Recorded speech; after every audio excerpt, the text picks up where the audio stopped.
Fala pessoal, se você chegou até aqui é porque você está desesperado, ou porque você tem uma prova, ou porque você está acompanhando a playlist regularmente. Então, esse é o nosso resumão de calorimetria, né? E aí eu faço uma recapitulação de tudo que a gente viu de uma forma bem rápida, mas se você tiver alguma dúvida no meio do caminho, você pode voltar e ver algum vídeo anterior, porque estão todos aí disponíveis. Então vamos lá, vou pedir para você deixar o seu like, compartilhar e se inscrever no meu canal, deixar aquele joinha, porque diz o algoritmo que ele vai compartilhar mais se eu falar essas coisas no começo do vídeo, e eu só falei por causa disso. Então vamos lá. Nós começamos o conteúdo de calorimetria quando a gente começou a ver escalas. Então a gente começou a definir escalas de temperatura, escalas diferentes dessas que a gente conhece, como a escala Celsius. A gente falou como ela foi definida e logo em seguida a gente aprendeu a converter para a escala Kelvin. A escala Kelvin é uma escala que tem o zero absoluto. Ela surge com esse estudo do comportamento dos gases e ela automaticamente já traz nela a menor temperatura possível, que seria o zero absoluto, que ocorre a menos 273 graus Celsius, menos 273,15, mas não vamos ser tão precisos. Então está aqui a fórmula para converter.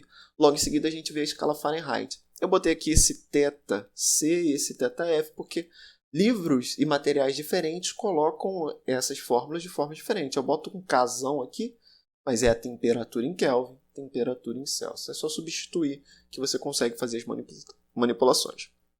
A escala em Fahrenheit ela é usada mais nos Estados Unidos, eu acho que no Reino Unido. E, bom, ela não é um conteúdo tão cobrado, mas a escala Kelvin ela aparece bastante porque a gente só pode trabalhar com ela quando a gente estiver falando dos gases, das equações fundamentais dos gases que a gente ainda não viu. Então, portanto, ela aparece mais no Enem, mas mais relacionada ao conteúdo dos gases. Essa segunda nem tanto. E essa terceira aqui é quando eu tenho que passar de uma escala qualquer, de uma escala Celsius, ou uma escala qualquer para outra qualquer. Na verdade, é uma transformação geral, é um procedimento para transformar de uma escala para qualquer outra escala. O que você vai precisar para fazer isso? Você precisa de pontos de correspondência. Eu já tinha escrito aqui, mas vamos supor que a questão diz, olha, numa escala inventada, essa escala B, o gelo funde a 3 graus. Bom, na escala Celsius, a gente sabe que isso ocorre a 0 graus Celsius. Então, aqui a gente cria uma correspondência. Logo em seguida, a gente, também no texto da questão, ele tem que te dar um outro ponto de correspondência. Ele pode te dar qualquer um. Corpo humano, temperatura de não sei o que, temperatura de ebulição, sei lá, do ferro, enfim, tanto faz. Mas aqui, por exemplo, ele disse o seguinte, nessa escala B, a água ferve a 100 graus Celsius. Então, nesse caso, a correspondência que a gente faz com a escala Celsius é de 100. Então, a gente tem aqui 2 pontos de correspondência. E, geralmente, nessas questões, ele pede quanto equivale, sei lá, 13 graus nessa nova escala, na escala Celsius. Então, ele quer saber essa correspondência entre um novo valor qualquer. Então, o que você tem que fazer para fazer o procedimento? Eu botei aqui, pequeno dividido pelo grande. Você vai pegar essa chave aqui, que eu desenhei, é o tamanho pequeno. E vai dividir por esse tamanho grande aqui. Então, você tem que contabilizar o tamanho pequeno. Você vai medir mesmo, pegar, fazer um delta ali e ver quanto que tem de tamanho pequeno e quanto que tem de tamanho grande. E vai dividir um pelo outro. Vai dividir essa região por essa aqui e igualar do outro lado também. Então, esse conteúdo ele aparece muito mais em provas militares. Depois, e ele serve, como eu falei, para qualquer escala. Inclusive, eu posso usar Celsius, e eu já vi muitas questões que correspondem com centímetros. Então, seja porque o termômetro está descalibrado, eu já vi questões dizendo, olha, sumiram os tracinhos do meu termômetro. Qual vai ser a altura da coluna? Então, você faz a mesma coisa. Ele vai te dar 2 pontos de correspondência, ele vai ter que te dar 2 alturas no termômetro de correspondência. Vai fazer esse procedimento aqui, tá bom? Dando continuidade, a gente começou a entender mais a natureza do calor. O calor ele passou por uma evolução da compreensão do que ele seria, até o ponto onde a gente entendeu que ele era uma transferência de energia, que se dava de um corpo mais quente para um corpo mais frio, tá? De forma natural, enfim. Mas a ideia é que ele é uma forma de energia. E ele existe um equivalente com a energia mecânica, que a gente vê lá no primeiro ano, lá no terceiro bimestre, dependendo da sua região, de onde você estuda, ou você vai ver no segundo ano. Enfim, só estou dizendo que o calor é uma transferência de energia mas ele tem uma correlação com a energia mecânica. Existe uma correlação a essa unidade aqui que a gente chama de Joule. E por que isso é importante? Porque eu posso correlacionar todas as questões que a gente está vendo aqui de calor, de quantidade de calor, com alguma energia mecânica que veio de outra fonte. Então, por exemplo, eu posso relacionar com energia cinética, energia potencial, posso relacionar com potência elétrica. Então, tudo isso são formas de energia que podem vir na questão, em joule talvez, e eu posso ter que converter em calorias para trabalhar com esse calor, com essa energia que foi dada em calorias. Tá bom? Por exemplo, eu já vi uma questão muito interessante que é o seguinte: joga um saco de areia e ele cai do 10º andar. Considere que parte dessa energia foi absorvida como temperatura, ou se transformou em calor, digamos assim. Então ele fala assim que 10% dessa energia foi absorvida e aqueceu o saco. Então, o que acontece? Você vai ter que calcular quanto de energia tem nessa queda, né, do 10º andar, nesse saquinho de areia aí. E aí você vai ter que pegar a porcentagem. Ele fala assim, por exemplo, 10% foi absorvido, então você calcula 10%. E aí você vai utilizar isso como caloria, porque ele falou que era ou que tinha sido convertido para o aquecimento. Então tá. A próxima equação é essa, que é a equação fundamental da calorimetria, que vai falar justamente do aquecimento. Eu forneço caloria para alguma substância e ela vai me responder com aquecimento. É obrigatório ser aquecimento? Não, mas quando for aquecimento, a gente vai usar essa equação, fornecendo caloria e recebendo esse ΔT. Então, esse ΔT é o ΔT de temperatura. É quanto de aumento de temperatura eu quero causar. Eu vou precisar saber a massa, é esse M, então M é de massa, e esse Czinho aqui é uma grandeza chamada calor específico. O calor específico, galera, ele nada mais é do que quanto uma substância te cobra para subir 1 grama da sua temperatura. Então, por exemplo, certas substâncias cobram pouco, como areia, como ferro, por exemplo, e outras substâncias, como a água, vão exigir muitas calorias. Ela vai precisar de muitas calorias para subir um pouco da sua temperatura. Então, o calor específico ele é um coeficiente. É um coeficiente que me dá uma ideia de quanto que aquela substância está cobrando. Mas no final, para fazer um processo, eu ainda vou precisar quanto de massa eu tenho e quanto de variação de temperatura eu quero causar. Então, por exemplo, é muito mais fácil você aquecer um copo do que uma panela de 1 litro. É muito mais fácil também você aquecer 2 graus do que você aquecer 100 graus. Então, depende da massa, como eu falei, e depende da variação de temperatura que eu quero causar. Logo em seguida, a gente foi para um conceito que era um conceito auxiliar, que é o conceito de capacidade térmica. Então, quando eu falo de substâncias, eu preciso saber o calor específico, que é o custo que aquela substância cobra para aquecer. Mas um objeto completo, formado. Então, esse objeto aqui, ele, por exemplo, feito de porcelana, ele vai cobrar uma certa quantidade de calorias para aquecer. Então, para determinar essa capacidade térmica, a gente só precisa saber. A gente faz um teste ali, joga uma certa quantidade de calor, joga bem entre aspas, transfere calor e vê como que ele responde de temperatura. E assim eu determino qual é a capacidade térmica desse objeto. E a partir daí eu já sei quanto que ele cobra para fazer cada aquecimento. Então, por exemplo, eu posso ter um objeto que tem uma capacidade térmica de 100 e a unidade vai ser calorias por grau Celsius. A partir daí, assim que eu tenho o custo que ele cobra para subir 1 grau, eu posso fazer uma brincadeira do tipo, olha, eu quero subir 3 graus essa xícara aqui. Quanto que eu vou gastar?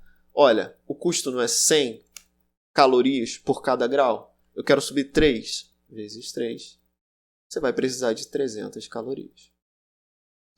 E finalmente a gente olha para essa equação verde aqui, né, que está falando de capacidade térmica, que é de um objeto. Tem que lembrar sempre disso. E observa que na equação fundamental da calorimetria, esse espacinho aqui, ó, se a gente tiver, por exemplo, esse espacinho aqui, está bem nesse lugar aqui, ocupando esse lugar. Então, isso sinaliza para a gente que a capacidade térmica também pode ser calculada se eu tiver a massa e o calor específico. Então, por exemplo, eu não preciso fazer um teste, jogar calor e ver a resposta de calorias da minha xícara.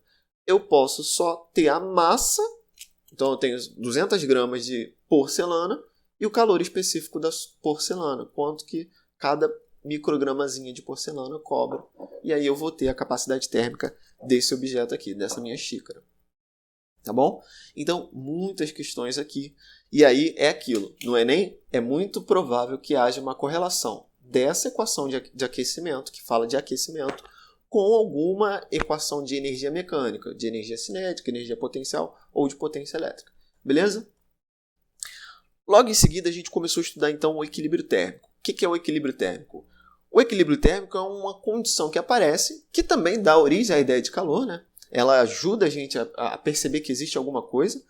É um estado onde dois corpos eles trocam alguma coisa. Pego dois corpos, um quente e um frio. Eles começam a trocar alguma coisa, a gente viu que isso era o calor, e em algum momento eles tendem a uma temperatura de equilíbrio. Então isso também é um conteúdo que a gente precisa saber fazer. A gente precisa saber prever qual vai ser a temperatura final de equilíbrio de uma certa mistura entre dois objetos. Então tá. O que eu escrevi aqui?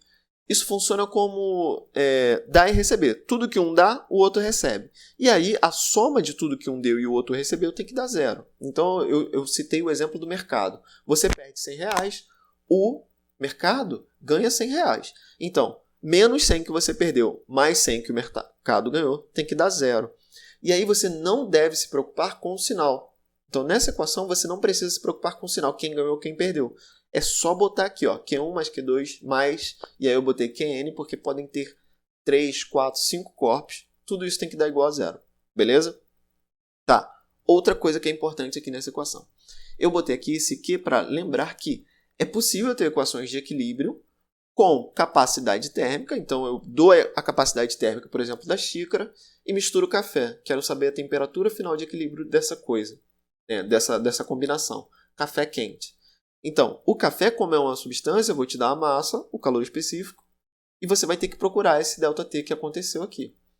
Já a xícara, você não vai ter o calor específico da xícara, você pode receber a capacidade térmica dela. Então, você vai escrever essa parte aqui da equação naquele Q ali.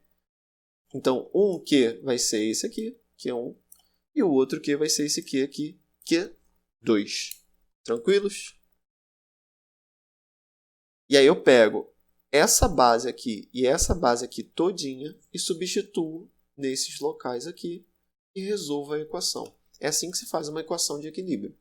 E aí eu separei dois casos especiais, e os casos especiais são quando você está... Sempre os casos especiais vão ser quando você tem substâncias que são iguais.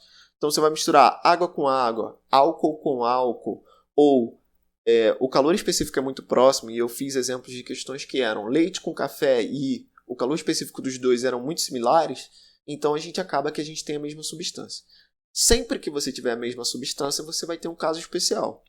Se forem quantidades iguais, a temperatura final é dada pela média. Então, meio copo de água a 0 graus com meio copo de água a 100 graus, qual é a média? 0 mais 100 sobre 2 dá 50. Eu vou ter exatamente a média. Isso porque eu trabalhei com as mesmas quantidades e mesmas substâncias.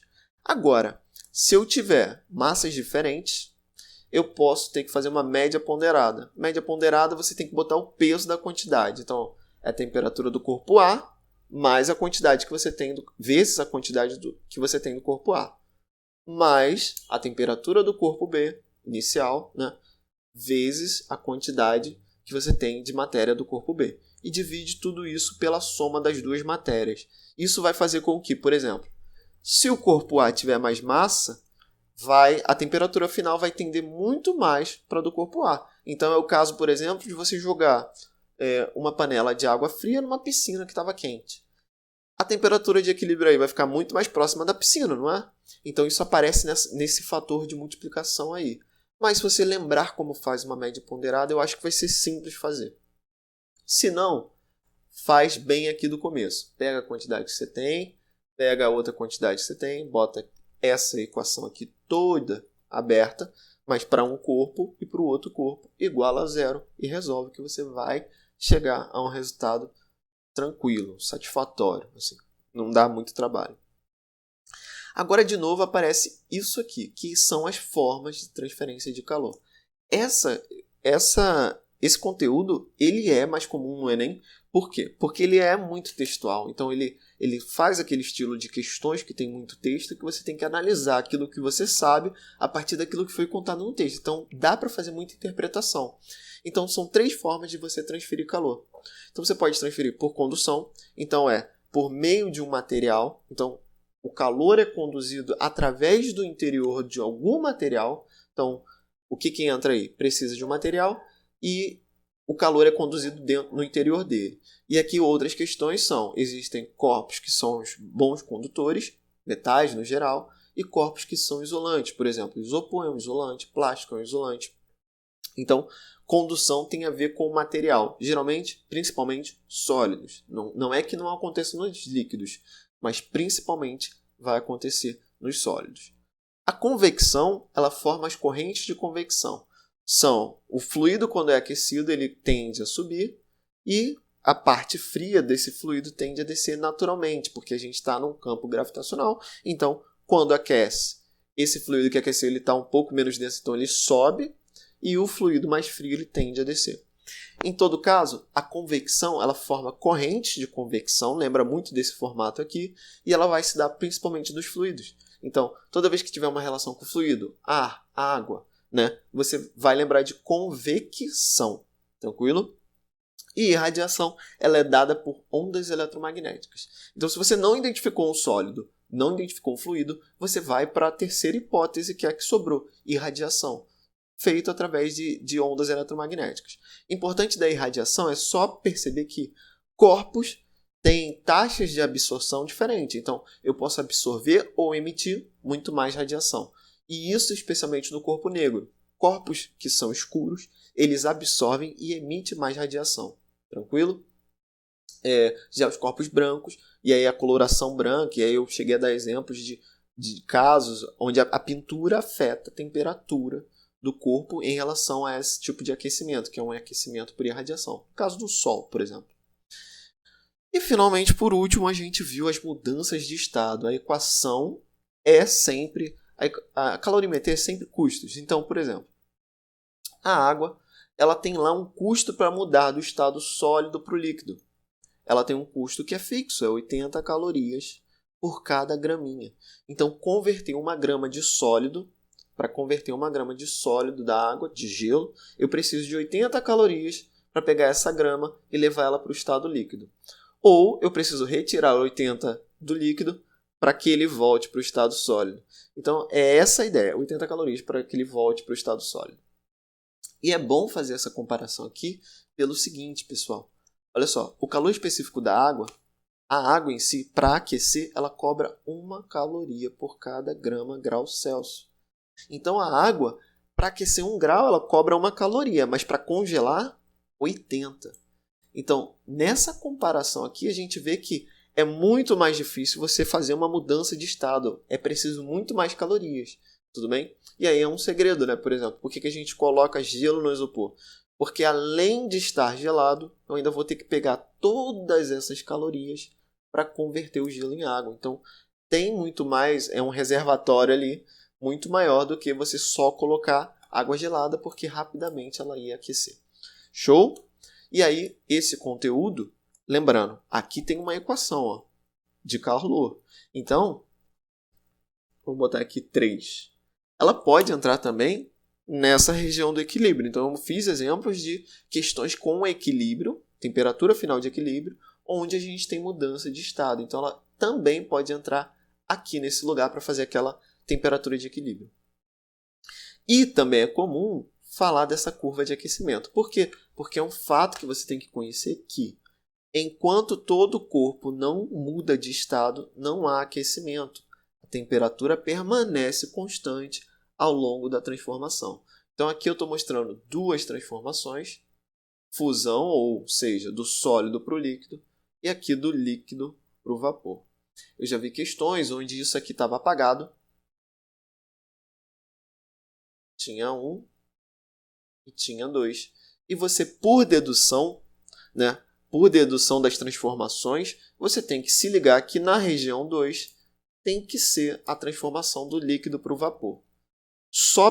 Isso não precisaria estar escrito, você tem que ver através dessas duas transformações. Por quê? Porque duas transformações. Então você separa sólido, líquido e gasoso, igual está aqui. Sólido, líquido e gasoso. Então só pela curva você tem que identificar essas regiões de sólido, líquido e gasoso. Tranquilo? Então acho que isso resume bastante a calorimetria. Faltou só um detalhe, faltou só uma coisa de calorimetria, mas é porque está tão em desuso que eu não vejo mais, que é a dilatação térmica. A dilatação térmica funciona como todas as outras equações na calorimetria. Eu tenho uma certa dilatação térmica, geralmente é assim, acho que ΔL. Bom, não vou escrever não, mas depende do quanto que eu tenho de material. Tem um coeficiente para cada material, então cada material vai se dilatar, e tem um ΔT de temperatura, muito parecido com essa equação aqui. Então, como não está muito em uso, eu resolvi tirar ela do conteúdo de dilatação, que é dilatação térmica, tá beleza? E isso aqui forma o ciclo 1 da calorimetria. Show? Então espero que isso tenha ajudado você a rever todo esse conteúdo e se preparar para a sua prova que você tem que fazer aí. Valeu!